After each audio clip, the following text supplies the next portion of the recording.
Good evening, I'm Steve Johnson. Be sure to get our app on your smartphone or tablet. You can also watch the Dove on our website or on our Roku channel.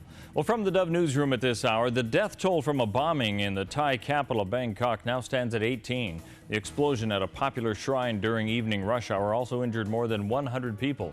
No one immediately claimed responsibility for that blast. Emergency calls are up in one area of Oregon, which might indicate a problem for other areas statewide. The Ashland Fire Department has noticed a significant rise in 911 calls they've had to answer. Over the past 6 years, emergency calls have increased from 3,100 a year to around 4,000, mostly among baby boomers.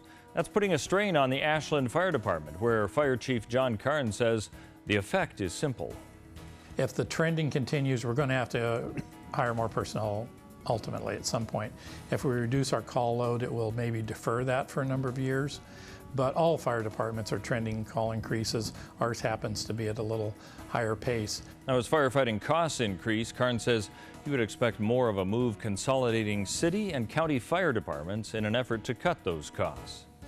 Well, better weather helped firefighters battling wildfires in eastern Oregon. Though the fires are far from contained, higher humidity and lighter winds slowed the spread of flames this weekend.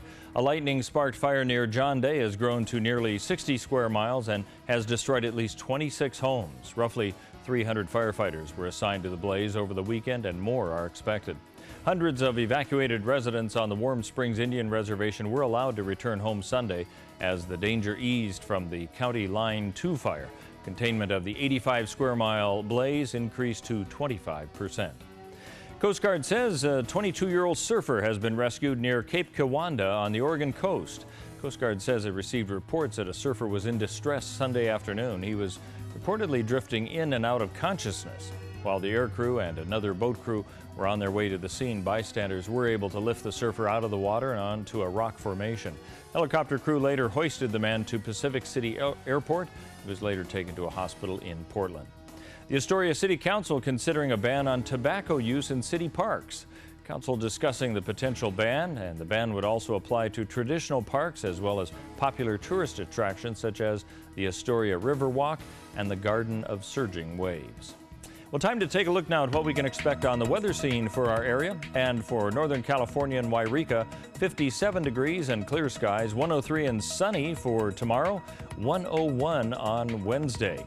As we move into the Klamath Basin, clear and 50 degrees tonight. Sunny but cooler temperatures with a high of 95 tomorrow, 93 expected for Wednesday. Heading along the Oregon coast, 54 degrees and clear skies expected tonight, 78 tomorrow for the high, only 74 for Wednesday. As we move inland to the Central Oregon area bend, moderate days really, clear tonight and 49, 91 the high tomorrow, 93 for Wednesday. And for Southern Oregon in the Medford, Grants Pass and Ashland area, clear skies and 59 tonight. It's going to be a warm one tomorrow, 106 degrees expected with no rain in sight. Fire danger clearly is on tap, as well as 103 for Wednesday. Lows will be in the upper 50s and lower 60s. That's news and weather here on the Dove.